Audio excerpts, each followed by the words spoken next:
प्रिय विद्यार्थियों, वे पाठ सेकंड तर्कशास्त्र में अनौपचारिक तर्क दोषों की अपन चर्चा कर रहे हैं। और अनौपचारिक तर्क दोषों के अंतर्गत जो प्रासंगिक तर्क दोष है, उन प्रासंगिक तर्क दोषों की हम चर्चा पिछले वीडियो में करते आए हैं। उसी के जो शेष तर्क दोष रह गए हैं, उनकी चर्चा आज हम करेंगे। पिछले वीडियो में आप लोगों को जैसे बताया कि प्रासंगिक तर्क दोष क्या होता है, कि किसी भी निष्कर्ष को मनवाने के लिए जब आधार वाक्य प्रासंगिक रूप से प्रयुक्त नहीं होते हैं, तब प्रासंगिक तर्क दोष उत्पन्न होते हैं। प्रासंगिक तर्क दोषों के कुछ जो प्रारंभिक जो प्रासंगिक तर्क दोष थे, उनके हमने उदाहरण दिए, उनके जो है परिभाषाएं दी और उनके द्वारा जो उनको बतलाने का प्रयास किया कि मुष्टि मूलक है, व्यक्तिपरक दोष है, अज्ञान मूलक है, दया मूलक है, लोकोत्तेजक का है, श्रद्धा मूलक तर्क दोष है, उपलक्षण का दोष है, परिवर्तित उपलक्षण का दोष है और मिथ्याकरण का दोष है। इन दोषों की चर्चा हमने पिछले वीडियो में की है। आज जो है आज के वीडियो के अंतर्गत जो हम चर्चा करेंगे, चक्रक दोष, छल पर्सन या मिश्रित पर्सन का दोष और असंगत निष्कर्ष का दोष। इन तीन जो है तर्क दोष जो कि प्रासंगिक तर्क दोष के अंतर्गत शेष बचे, उनकी चर्चा करेंगे। सबसे पहले चक्रक दोष की बात अपन करेंगे कि किसी निष्कर्ष की सत्यता को स्थापित करने के लिए हम आधार वाक्य प्रस्तुत करते हैं। किसी निष्कर्ष की सत्यता को स्थापित करने के लिए आधार वाक्य हम प्रस्तुत करते हैं, परंतु वो जो है किसी निष्कर्ष की सत्यता को स्थापित न करके एक दूसरे पर आश्रित हो जाए। किसी निष्कर्ष को जो है स्थापित नहीं कर रहे हैं, हम आधार वाक्य तो किसके लिए प्रस्तुत करते हैं? निष्कर्ष की सत्यता को प्रमाणित करने के लिए प्रस्तुत कर रहे हैं, लेकिन वो आधार वाक्य जो है उस निष्कर्ष की सत्यता को प्रमाणित न करके एक दूसरे पर आश्रित हो जाए, अर्थात एक जो है दूसरे पर आश्रित हो जाए, दूसरा जो है पहले पर आश्रित हो जाए। इसका तात्पर्य कि हम जो है जिस मूल पर्सन को लेकर चले थे, वो मूल पर्सन हमारा वहीं का वहीं रह जाए, हम कुछ भी स्थापित नहीं कर पाए, किसी भी निष्कर्ष को स्थापित नहीं कर पाएंगे। ऐसी स्थिति में चक्रक दोष उत्पन्न होता है। प्राय हम युक्ति को इस प्रकार से प्रयुक्त करते हैं जिसमें निष्कर्ष की सत्यता को स्थापित करने के बजाय जो है हम एक दूसरे पर आश्रित हो जाते हैं। ऐसी स्थिति में हमें चक्रक दोष देखने को मिलता है। फॉर एग्जाम्पल के लिए ये जो है इस चक्रक दोष का उदाहरण आप देखिए कि हम किसी गांव में जाते हैं और किसी गांव में जो है किसी के घर के बारे में मालूम करते हैं कि भाई तुम्हारा घर कहाँ पर है। किसी विद्यार्थी से पूछते हैं, किसी व्यक्ति से पूछते हैं कि तुम्हारा घर जो है कहाँ पर है, क्योंकि हम उस गांव के बारे में नहीं जानते हैं। तो यदि उस व्यक्ति के घर जाना है या उस विद्यार्थी के घर जाना है, तो उसका जो है पता हमें मालूम करना पड़ेगा। और पता किसके द्वारा कर सकते हैं? किसी विद्यार्थी के द्वारा या उस व्यक्ति के द्वारा हम मालूम करेंगे कि भाई तुम्हारा घर कहाँ है। अब देखिए वो व्यक्ति जो है सीधा उत्तर नहीं देकर क्या कहने का प्रयास करता है कि मेरा घर जो है मंदिर के सामने है। मेरा घर कहाँ है? मंदिर के सामने है। अब हम पूछ रहे हैं कि भाई तुम्हारा घर कहाँ है, और वो व्यक्ति कह रहा है कि मेरा घर जो है मंदिर के सामने है। अब देखिए हमारे सामने समस्या आ गई कि हम ये जानते ही नहीं कि मंदिर कहाँ पर है। उस गांव का जो मंदिर है, उस गांव में एक मंदिर है या दो मंदिर है या 5 मंदिर है, इसका भी हमें मालूम नहीं है। और दूसरी बात, वो मंदिर कहाँ पर है उसका हमें मालूम नहीं है। तो ऐसी स्थिति में हम कैसे जानेंगे कि अमुक व्यक्ति का घर कहाँ पर, हम उसके घर पर कैसे जाएं? तो हम पुनः प्रश्न उठाएंगे कि भाई तुम्हारा घर कहाँ पर है, तो उसने उत्तर क्या दिया था? मंदिर के सामने।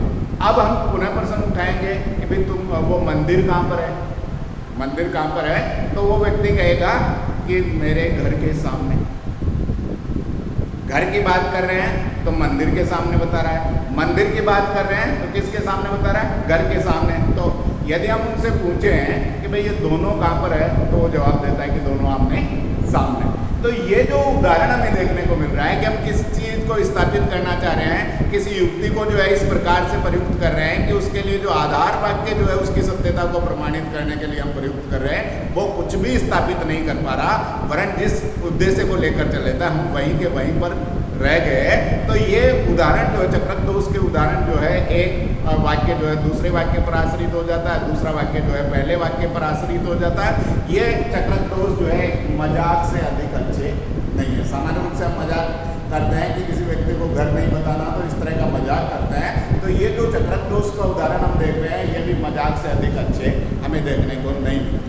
दूसरी बात जो है छल पर्सन का या मिश्रित पर्सन का जो दोष है, अगला जो दोष हमें देखने को मिलता है छल पर्सन या मिश्रित पर्सन का दोष, इसके अंतर्गत हमें क्या देखने को मिलेगा कि हम जो है इस प्रकार से प्रश्न पूछे हैं कि उसमें एक ही प्रश्न में अनेक प्रश्न जो है सम्मिलित हो और उसका उत्तर हम जो है हाँ या ना में मांगने का प्रयास करें।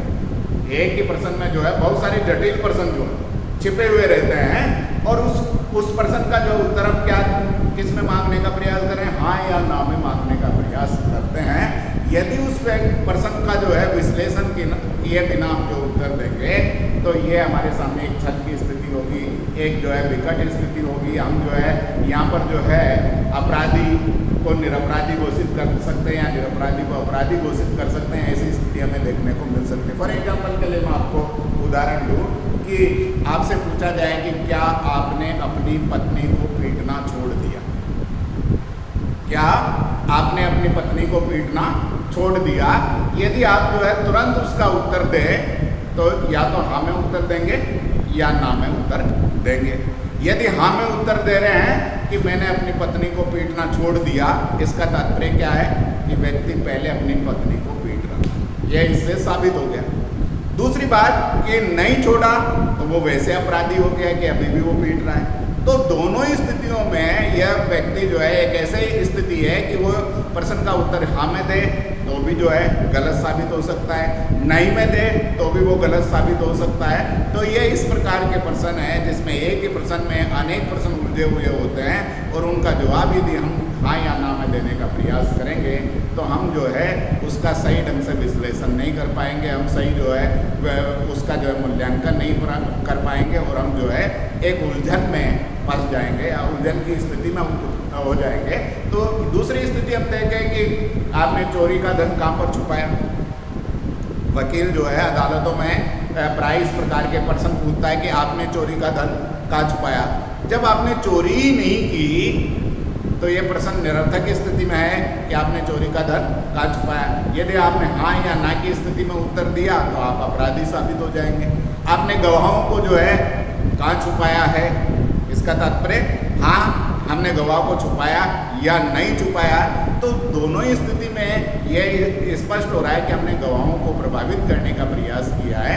तो ऐसी स्थिति में जो है जिसमें एक ही प्रश्न में अनेक प्रश्न जो है छिपे हुए होते हैं या एक ही शब्द के जो है अनेक अर्थ देखने को मिलता है, छल करने का प्रयास किया जाता है, ऐसी स्थिति में जो है छल प्रश्न का दोष उत्पन्न हो जाता है। फॉर एग्जाम्पल के लिए नव शब्द की बात हम करें, नव शब्द की जो है बात, अब देखिए कि नव शब्द के जो है कई अर्थ देखने को मिलते हैं। नव का तात्पर्य नया भी होता है और नव से तात्पर्य नौ भी ले लिया जाता है। तो कोई व्यक्ति यदि कहा कि नव कंबल लाओ, नव जो है कंबल लाओ, तो वो कहता है नव कंबल का तात्पर्य क्या समझा जाए, नया कंबल।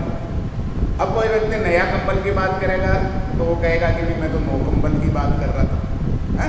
और नौ कंबल की यदि वो बात करता है तो दूसरा व्यक्ति कहेगा कि मैं तो नए कंबल की बात कर रहा। तो एक ही शब्द के जो अनेक अर्थ है, यदि हम जो है बिना विश्लेषण किए, बिना पृथक जो है भागों का विश्लेषण किए या उसके अर्थ को स्पष्ट किए बिना यदि हम जो है उसको स्थापित करने का प्रयास करेंगे तो हमारे सामने क्या हो जाएगा, छल प्रश्न का दोष उत्पन्न हो जाता है। इसलिए यदि हम जो है इनका छोटे छोटे भागों में बांटकर यदि इनका विश्लेषण करें तो ऐसे प्रश्नों से बचा जा सकता है। अन्यथा हम जो है इन प्रश्नों के माध्यम से किसी निरपराधी को अपराधी साबित कर सकते हैं और अपराधी व्यक्ति को निरपराधी साबित कर सकते हैं। जैसा कि प्राय अदालतों में देखने को मिलता है कि इस प्रकार से प्रश्न जो है पूछे जाते हैं कि यदि हम हाँ में उत्तर दें तो भी अपराधी साबित हो सकते हैं और ना में उत्तर दें तो भी अपराधी साबित हो सकते हैं। तो ऐसी स्थिति में हम जो है कुछ भी न बोलकर उनका जो है विश्लेषण करें और यदि हमको लगता है कि इस प्रश्न का उत्तर हमसे संबंधित ही नहीं, हम इस प्रश्न हमारे लिए ये प्रश्न जो है सार्थक ही नहीं, तो ऐसे प्रश्नों का जवाब देने का प्रयास नहीं करके हम उनसे बच सकते हैं। तो यहाँ देखिए कि असंगत निष्कर्ष का दोष जो आपका छल प्रश्न या मिश्रित प्रश्न का दोष जो है इस प्रकार से उत्पन्न हो जाता है। इसके बाद में जो है असंगत निष्कर्ष का दोष, हम किसी निष्कर्ष की सत्यता को प्रमाणित करने के लिए आधार वाक्य प्रस्तुत करते हैं। और उस आधार वाक्य के द्वारा एक निष्कर्ष को प्रमाणित करते हैं। उस निष्कर्ष से दूसरे जो है निष्कर्ष को स्थापित करें या नई बात को जो है स्थापित करने का प्रयास किया जाएगा। जिस चीज को हम स्थापित करने के लिए आधार वाक्य प्रस्तुत कर रहे थे, उन आधार वाक्यों से हम नई चीज को जो है या नए तथ्य को या नए निष्कर्ष को जो है स्थापित करें, तो ऐसी स्थिति में असंगत निष्कर्ष का दोष उत्पन्न हो जाता है। फॉर एग्जाम्पल के लिए हम ये कहें कि चोरी करना भयानक अपराध है।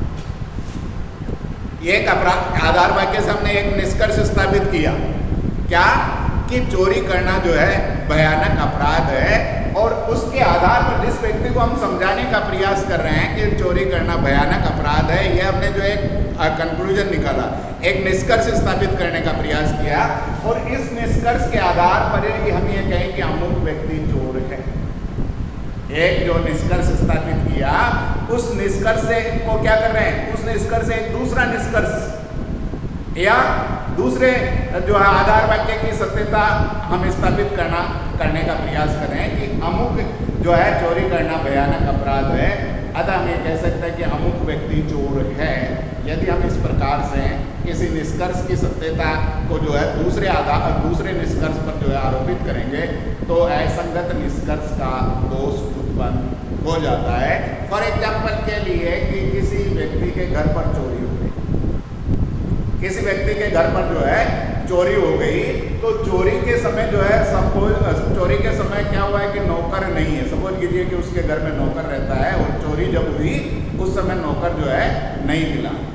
अब देखिए कि नौकर का नहीं मिलना, ये साबित करें, हम ये साबित करें कि चोरी किसने की होगी, नौकर ने ही की होगी। ये जो है यदि इस प्रकार का हम निष्कर्ष करेंगे, निष्कर्ष स्थापित करेंगे, तो ऐसी स्थिति में असंगत निष्कर्ष उत्पन्न हो जाएगा। फॉर एग्जाम्पल के लिए ऐसा भी हो सकता है कि जिस समय जो है चोरी हुई उस समय जो है नौकर किसी कार्य से बाहर गया हो, लेकिन चूंकि परिस्थिति उसके अनुरूप नहीं है, जैसे ही जो है चोरी हुई और वहाँ पर पाया गया कि नौकर नहीं है, तो हमारे मन में सीधा सी विचार आया कि चोरी किसने की होगी, शायद नौकर ने कर ली होगी। यदि हम जो है इस प्रकार के जो एक निष्कर्ष को स्थापित करने के लिए जो आधार वाक्य प्रस्तुत किए थे, उसके स्थान पर हम दूसरे को जो है उस निष्कर्ष को स्थापित करें, उस आधार पर उस निष्कर्ष है, ऐसी स्थिति में असंगत निष्कर्ष का तर्क दोष होता है। तो हमने प्राय देखा है कि जो प्रासंगिक तर्क दोष है, जिसमें 12 तर्क दोषों की हमने लगभग बात की है। मुष्टिमूलक से प्रारंभ हमने किया था कि मुष्टिमूलक तर्क दोष है, व्यक्तिपरक तर्क दोष है, अज्ञान मूलक है, दया मूलक है, जो है आपका लोकोत्तेजक है, श्रद्धा मूलक है, उपलक्षण का दोष है, परिवर्तित उपलक्षण का है, मिथ्याकरण का तर्क दोष है। इसके बाद में हमने चक्रक दोष की बात की, छल पर्सन या मिश्रित पर्सन के दोष की बात की होगा, असंगत निष्कर्ष या अर्थांतर सिद्धि का भी तर्क दोष इसे कहते हैं, तो असंगत निष्कर्ष के तर्क दोष की बात की। ये जो है 12, यद्यपि 13 तर्क दोष हो जाते हैं, क्योंकि हमने व्यक्तिपरक तर्क दोषों को 2 भागों में बांटा। एक लांछनात्मक तर्क दोष की बात की थी और एक परिस्थितिगत तर्क दोष की बात की थी।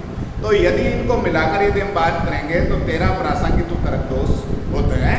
ये प्रासंगिक तर्क दोषों में एक सामान्य विशेषता देखने को मिलती है कि सभी प्रासंगिक तर्क दोषों के जो आधार वाक्य होते हैं, अपने निष्कर्ष के लिए जो आधार वाक्य जो प्रस्तुत किए जाते हैं, वो अप्रासंगिक रूप से प्रयुक्त किए जाते हैं। और अप्रासंगिक रूप से प्रयुक्त किए जाने के कारण ही इन तर्क दोषों को हम जो है प्रासंगिक तर्क दोषों के नाम से जानते हैं। तो सामान्य रूप से प्रासंगिक तर्क दोषों के रूप में देखा कि जब आधार वाक्य किसी निष्कर्ष को मनवाने के लिए या निष्कर्ष को स्थापित करने के लिए प्रासंगिक रूप से प्रस्तुत न करके जो है तार्किक रूप से या प्रासंगिक रूप से आधार वाक्य प्रस्तुत करके किसी निष्कर्ष को स्थापित करने का प्रयास हम करेंगे, तो ऐसी स्थिति में जो है प्रासंगिक तर्क दोष उत्पन्न हो जाता है। तो इस वीडियो के अंतर्गत जो है हमने जो है प्रासंगिक तर्क दोष जो 12 तर्क दोष है उनकी चर्चा हमने की है, और 12 तर्क दोषों के उदाहरण सहित हमने जो है इन वीडियो के माध्यम से अनौपचारिक तर्क दोषों की चर्चा हमने की है। नेक्स्ट जो वीडियो है उसका जो सेकेंड पार्ट, जो अनौपचारिक तर्क दोषों का जो दूसरा भाग है, जो संदिग्धार्थक तर्क दोष है, ये तर्क दोष आधार वाक्यों के कारण हो रहे थे जो प्रासंगिक रूप से प्रयुक्त नहीं किए जा रहे थे। दूसरे पार्ट में हम जो है संधिगार्थक तर्क दोषों में जिसके कारण शब्दों की अस्पष्टता के कारण, व्याकरण संबंधी गलतियों के कारण या एक ही शब्द के अनेक अर्थ होने के कारण जो है तर्क दोष उत्पन्न होते हैं, उन संधिगार्थक तर्क दोषों के संबंध में चर्चा करेंगे।